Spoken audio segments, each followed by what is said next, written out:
Everyone. आज हम आपके सामने प्लस टू क्लास का चैप्टर है जो एडमिशन ऑफ ए पार्टनर के अंदर एक थ्योरेटिकल क्वेश्चन के बारे में लेके आए हैं, जिसमें आपको पूछेगा वे are the assets and liability revalued on the admission of a partner.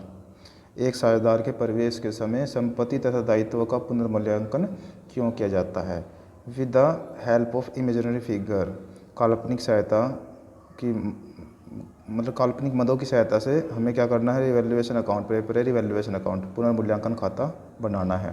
तो आज का जो हमारा टॉपिक है रिवैल्यूएशन अकाउंट का चलेगा कि कैसे ये बनाया जाएगा और किस तरह से ये होगा, इसके बारे में आपको समझाऊंगा। सुनिएगा ध्यान से। देखिएगा, revaluation of assets and liability मतलब कि संपत्ति तथा दायित्वों का पुनर्मूल्यांकन।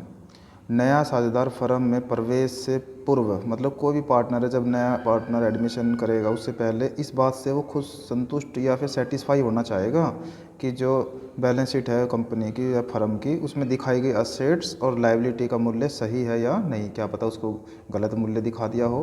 तो पुराने साझेदार भी यही चाहते हैं कि समय व्यतीत होने के साथ साथ असेट्स और लायबिलिटी में भी कुछ ना कुछ उसके प्राइस में चेंज आ गया। क्या पता कोई चीज़ सस्ती हो गई है, कोई चीज़ महंगी हो गई है, तो उसका उचित लेखा किया जाए। जो उसका आज की डेट में प्राइस हो चुका है वो उसमें लिखा जाए। असेट्स और लायबिलिटी के रिवैल्यूएशन के लिए हमें सबसे पहले रिवैल्यूएशन अकाउंट बनाना पड़ेगा, जिसका दूसरा नाम होता है लाभ हानि समायोजन खाता या फिर profit and loss adjustment account. ठीक है। और इसलिए हानियों जो लॉस होगा, हानि की राशि को हमें डेबिट में लिखेंगे अकाउंट के अंदर, और जो हमारे लिए फ़ायदा होगा, लाभ होगा, उसको हम क्रेडिट साइड में लिखेंगे। और इसकी एंट्री कुछ इस तरह से होंगी।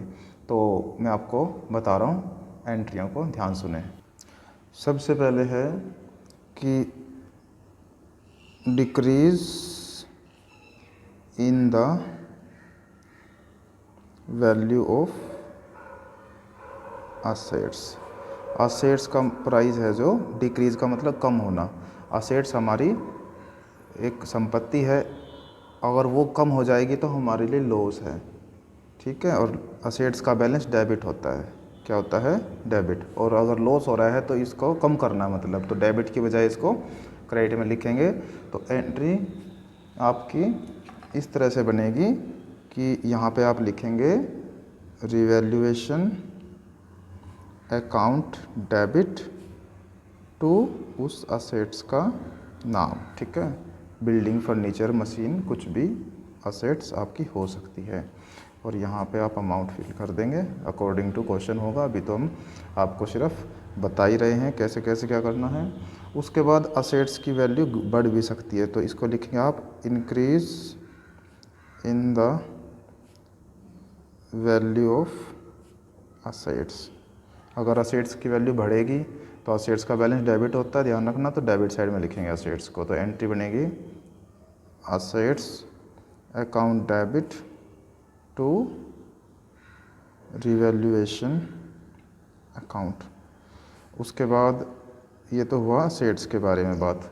फिर same to same condition liability से रिलेटेड आ जाएगी। ठीक है। तो लायबिलिटी से रिलेटेड में क्या है? लायबिलिटी भी इसी तरह घटेगी बढ़ेगी। तो सबसे लायबिलिटी को पहले हम बढ़ा लेते हैं। तो यहाँ पे लिखेंगे हम increase in the value of liability. ठीक है। या लायबिलिटीज ES भी लगा सकते हैं, IS। तो लायबिलिटी का बैलेंस क्या होता है? क्रेडिट। ठीक है। और लायबिलिटी अगर बढ़ेगी तो क्रेडिट साइड में, और घटेगी तो डेबिट साइड में। अभी बढ़ानी है तो क्रेडिट साइड में। एंट्री बनेगी रिवैल्यूएशन अकाउंट डेबिट टू उस लायबिलिटी का नाम। तो यहाँ पे अभी हमारे पास कुछ नाम नहीं है, तो लायबिलिटीज़ ही लिख देंगे। ठीक है। उसके बाद फोर्थ केस आ गया है आपका। अब लायबिलिटी बढ़ने के बजाय घट भी सकती है, और जब लायबिलिटी घटेगी तो हमारे लिए फ़ायदा होगा, और लायबिलिटी को फिर डेबिट साइड में लिखना पड़ेगा क्योंकि उसका बैलेंस क्रेडिट होता है। तो पहले आप हेडिंग बनाएंगे, यहाँ पे लिखेंगे ऐसे decrease in the value of liability. ठीक है। और इसको बैलेंस क्रेडिट होता है तो इसको हम डेबिट में लिखने वाले हैं। तो एंट्री बनेगी liabilities account debit to revaluation account. तो इस तरह से आपको ये एंट्री पास करनी थी। अब बात आ गई है, एक एंट्री है आपकी कि अगर आपको इसमें जैसे रिवैल्यूएशन अकाउंट बनाएंगे, अभी बता दूंगा मैं आपको परफॉर्मेंस का, तो आपको प्रॉफिट भी हो सकता है और लॉस भी हो सकता है। अगर आपको मान लो प्रॉफिट हो रहा है, ठीक है, सपोज आपको क्या हो रहा है, प्रॉफिट, तो प्रॉफिट वाले केस में, ठीक है, आप एंट्री क्या बनाएंगे, लाभ होने पर लेखा, मतलब कि तो एंट्री बनेगी आपकी रिवैल्यूएशन अकाउंट डेबिट, क्योंकि जो प्रॉफिट होगा वो पुराने पार्टनर में बट जाएगा, नए को तो बाद में देना है ना, जो भी नुकसान फ़ायदा होगा हमें। तो यहाँ ओल्ड पार्टनर्स कैपिटल अकाउंट और ओल्ड रेशो में बांट देंगे इसको, ठीक है। पर कई बार ऐसा भी हो सकता है हमें प्रॉफिट होने के बजाय लॉस हो जाए। अगर लॉस हो जाता है तो भी पुराने पार्टनर ही बांटेंगे और एंट्री में इसकी अपोजिट एंट्री बनेगी ओल्ड, क्योंकि पार्टनर की कैपिटल घट जाएगी, partners capital account debit to revaluation account, ठीक है। ये आपकी एंट्री लॉस होने पर है, इस तरह से आपकी एंट्री बनेगी। और एक होता है अनरिकॉर्डेड असेट्स और अनरिकॉर्डेड लायबिलिटी, तो वो भी हमारे लिए ध्यान रखना। अगर असेट्स है तो फ़ायदा है तो क्रेडिट साइड में लिखेंगे, और लायबिलिटी है तो लॉस है तो डेबिट साइड में लिखेंगे। ये आपको मैंने पहले जब दिखाया था परफॉर्मा में पढ़ा के थ्योरी में, तो देखा था आपने। अब मैं इसका परफॉर्मा आपको बताता हूँ। यहाँ पे आप लिखेंगे सबसे पहले प्रोफॉर्मा, किसका भाई, रिवैल्यूएशन अकाउंट का। तो मैं यहाँ लिख रहा हूँ ऐसे, रिवैल्यूएशन अकाउंट, ठीक है। और इस तरह से आप लाइन डाल लोगे, दिख तो आपको सही रहा होगा सब। और यहाँ पे ऐसे टी के आकार के होते हैं जो भी आप अकाउंट बनाते हैं, ये आपने परफॉर्मा बना दिया। तो यहाँ पे आपको पता है डेबिट साइड होती है और यहाँ पे क्रेडिट साइड होती है। यहाँ पर्टिकुलर्स ये अमाउंट का कॉलम होता है, यहाँ पे पर्टिकुलर्स और ये अमाउंट, ठीक है। अब यहाँ पे लिखते कैसे हैं, अभी जैसे जैसे एंट्री आपने बनाई है, असेट्स बढ़ रही है तो रिवैल्यूएशन अकाउंट की असेट्स बढ़ रही है, फ़ायदा है नुकसान है ये देख लेना। असेट्स बढ़ रही है तो फ़ायदा है तो क्रेडिट साइड, जो फ़ायदे होंगे क्रेडिट साइड में ध्यान रखना। तो लिखेंगे by increase in the value of assets, ठीक है, ये असेट्स लिख दिया, फ़ायदा हुआ ना आपको। फिर उसके बाद अगर लायबिलिटी घटेगी, लायबिलिटी मैंने कर्जा देने आपको, आपकी फर्म को देने हैं, वो तो आपके लिए लॉस नहीं है, वो फ़ायदा। अगर लायबिलिटी घटेगी तो फ़ायदा है, तो फ़ायदा है तो यहाँ लिखेंगे बाय, लायबिलिटी घटेगी तो फ़ायदा है decrease in the value of liability, ठीक है। तो इस तरह से दो फ़ायदे आपने यहाँ लिख लिए। अभी दो फ़ायदे के बाद एक फ़ायदा और हो सकता है जब अनरिकॉर्डेड आपको असेट्स, अनरिकॉर्ड का जिसका हमारे पास कोई रिकॉर्ड नहीं होता और एकदम से आपके याद आए, अरे उसके भी तो लेने उससे भी तो लेने हैं, क्योंकि असेट्स याद आ जाए तो हमारे लिए बिजनेस के लिए फ़ायदा है। वो लिखेंगे अनरिकॉर्डेड असेट्स। तो इस तरह से ये तीन आइटम आपकी क्रेडिट साइड में आएंगे, तीनों के तीनों बेनिफिट हैं। अब डेबिट साइड के बताता हूँ मैं आपको, डेबिट साइड में क्या क्या आएगा। डेबिट साइड में आएगा टू, यहाँ पे जो इंक्रीज है वो डिक्रीज कर दो, जो डिक्रीज है वो इंक्रीज, मतलब ध्यान से, असेट्स घटेगी तो लॉस हो रहा है, लॉस है तो यहाँ लिखेंगे decrease in value of assets. इसी तरह लायबिलिटी अगर घटेगी तो फ़ायदा था, उधर लिख रहे थे हम क्रेडिट साइड में, अब बढ़ रही है तो लॉस है, यहाँ डेबिट साइड लिखेंगे increase in the value of liability. फिर उसके बाद अनरिकॉर्डेड असेट्स था तो फ़ायदा था, क्रेडिट साइड में लिखा था, अब लॉस है तो डेबिट साइड में लिखेंगे। अगर अनरिकॉर्डेड लायबिलिटी है तो अनरिकॉर्डेड लायबिलिटी, यहाँ पे तीन आइटम ये आ जाएंगे। अब आपका बैलेंस होगा, बैलेंस आप इधर से भी प्रॉफिट भी हो सकता है आपका बैलेंस, और लॉस भी हो सकता है, तो दोनों साइड ही बता देता हूँ। अगर इधर ज़्यादा है तो बैलेंस लेके इधर आएंगे, ठीक है। और इसको हम बोलेंगे to profit on revaluation, profit on revaluation, ठीक है। Transfer to partners capital, A's B's capital, ठीक है। ओल्ड रेशो में बांट देंगे यहाँ पे अलग अलग जो भी पार्टनर होंगे 2-3। पर अगर इधर असेट्स डेबिट साइड ज़्यादा है तो लायबिलिटी, और सॉरी इधर क्रेडिट साइड में बैलेंस निकलेगा, ये लॉस बोलेंगे इसको। यहाँ बोलेंगे by loss on revaluation transfer to partners capital account, ठीक है। ए बी जो भी है उनको दे देंगे, पर इस लाइन से ऊपर ऊपर ध्यान रहे, ठीक है।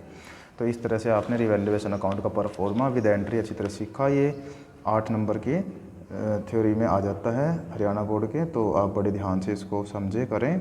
बाकी फिर भी आप इसको कंप्लीट करने के लिए एक एग्जाम्पल भी अपनी तरफ से सेलेक्ट करें तो और ज़्यादा इफेक्टिव होगा। तो मैं एक एग्जाम्पल और सेलेक्ट करके आपको बताऊंगा, तब मैं इसको ख़त्म करूंगा। सुनिएगा एग्जाम्पल। अब जैसे कि ये क्वेश्चन है, इस क्वेश्चन में हमें सिर्फ यह बात समझनी है भाई, ये जो बॉक्स बना रखा है ना, इसे बोलते हैं बुक, मतलब कि बैलेंस शीट, ठीक है। और जो नीचे एडजस्टमेंट है हिंदी और इंग्लिश में ये रीएडजस्टमेंट, ये एडजस्टमेंट करनी है असेट्स घटेगी या असेट्स बढ़ेगी।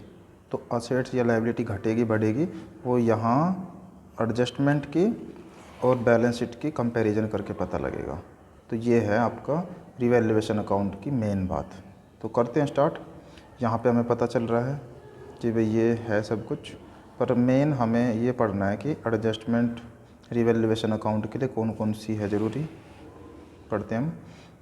यहाँ पे फर्स्ट केस में कहता है जो कैलाश एग्री हो गया बिजनेस के लिए और इंट्रोड्यूस 40,000 रुपये उसने कैपिटल आया, 20,000 रुपये उसके पार्टनर के गुडविल के हो गई हैं, ठीक है। ये तो इसमें कोई रिवैल्यूएशन में कोई रोल नहीं है इसका।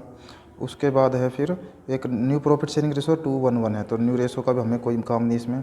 यहाँ जो थर्ड पॉइंट है यहाँ से पता लग रहा है ये revaluation of assets will be made by the reducing का मतलब घटना, किसका घटाना है, असेट्स और मशीन टू 35,000, ठीक है। तो आपको प्लांट एंड मशीनरी को 35,000 रुपये करना है और स्टॉक बाय 10%, स्टॉक का 10% करना है। एक प्रोविज़न 1,000 रुपये की है, क्रेडिट फॉर बैड डेब्ट्स, ठीक है, बैड एंड डाउटफुल डेब्ट्स। ये हमारे पास एक क्वेश्चन है, कैसे करेंगे सुनिए। देखिएगा यहाँ पे प्लांट एंड मशीनरी 50,000 रुपीज़ का है और जो हमारी एडजस्टमेंट है उस एडजस्टमेंट के अंदर प्लांट एंड मशीनरी 35,000 रुपीज़ का है। तो यहाँ से आपको कंपैरिजन करना है भाई 50,000 से ये 35,000, मतलब कि 15,000 रुपये की कमी हो गई। और परफॉर्मेंस के अकॉर्डिंग मैंने बताया था अगर असेट्स घटेगी तो लॉस है, लॉस है तो डेबिट साइड में यहाँ लिखेंगे टू प्लांट एंड मशीनरी 15,000। जितने रुपए की कमी और वृद्धि होगी वो लिखना है, इस बात का भी आप ध्यान रखेंगे। उसके बाद फिर सेकंड एडजस्टमेंट, सेकंड लाइन देखो, स्टॉक बाय 10%, ठीक है। तो ऊपर चलें, स्टॉक देखते हैं कितना स्टॉक हमारे पास है 40,000 रुपीज़ और 10% स्टॉक को घटाना है।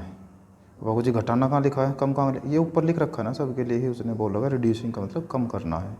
तो स्टॉक एक असेट्स है वो भी 10% और 40,000 का 10% 4,000 होता है। इस बात का आपको नहीं पता है तो पता कर लीजिए। ये हो गया 4,000, स्टॉक घटा है, असेट्स घटी है तो डेबिट साइड में टू स्टॉक 4,000, ठीक है। उसके बाद नेक्स्ट है, कहता है प्रोविज़न ऑफ रेट 1,000, 1,000 रुपये की प्रोविज़न है, is to be create for bad and doubtful debts, मतलब कि ये आपका पैसा डूबत ऋण का है, मतलब डूबने वाला है, नुकसान होएगा इतने रुपए का, 1,000 रुपये का उसने पहले ही आइडिया लगा लिया है। तो 1,000 रुपीज़ का लॉस है, तो लॉस है तो प्रोविज़न लॉस है तो हमारे लिए प्रॉफिट एंड लॉस अकाउंट की रिवैल्यूएशन अकाउंट की डेबिट साइड में, तो ये लिखेंगे to provision for doubtful debts 1,000, ठीक है। इसी के साथ आपने जो भी आइटम इधर उधर होने थे वो आपने सारे लिख दिए हैं। अब आप इसका बैलेंस कैसे करेंगे ये आप ध्यान से देखिएगा। सिंपल तरीके से, उधर तो है ही नहीं कुछ भी, तो सारा बैलेंस आप इधर कर देंगे। 15, 19, 20,000 आपका ये हो गया, और 20,000 ही आप इधर डबल लाइन के साथ बैलेंस लेके आए। 20,000 ही यहाँ बचेगा क्योंकि ऊपर कुछ नहीं है।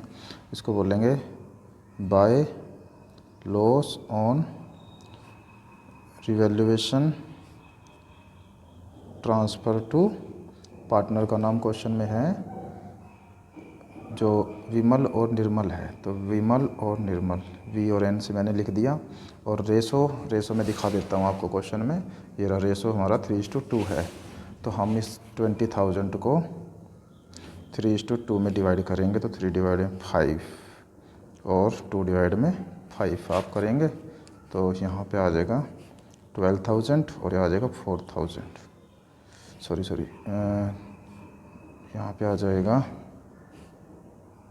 8,000, ठीक है। तो यहाँ आएगा 12,000 और यहाँ आएगा 8,000। इस तरह से आपको रिवैल्यूएशन अकाउंट विद एग्जाम्पल। अब आपको जी आपने तो वहाँ से देख के कर लिया एग्जाम्पल, आपकी मर्ज़ी, आप अपनी तरफ से ही बैलेंस शीट में भी कुछ भी अमाउंट डाल सकते हो और एडजस्टमेंट में कुछ भी लेके कर सकते हो। जैसे यहाँ पे थोड़ा बहुत लिख दो, बस बैलेंस शीट दोनों साइड से बराबर करके दिखानी है आपको, और नीचे एडजस्टमेंट कोई भी आसान से आप बना लो, हिंदी या इंग्लिश दोनों में किसी में भी, और फिर उस एडजस्टमेंट को रिवैल्यूएशन बना के कर दो। तो इस तरह से ये आपका 8 नंबर का क्वेश्चन था, जो इसमें ऐसे स्टार्ट करना था कि सबसे पहले आपको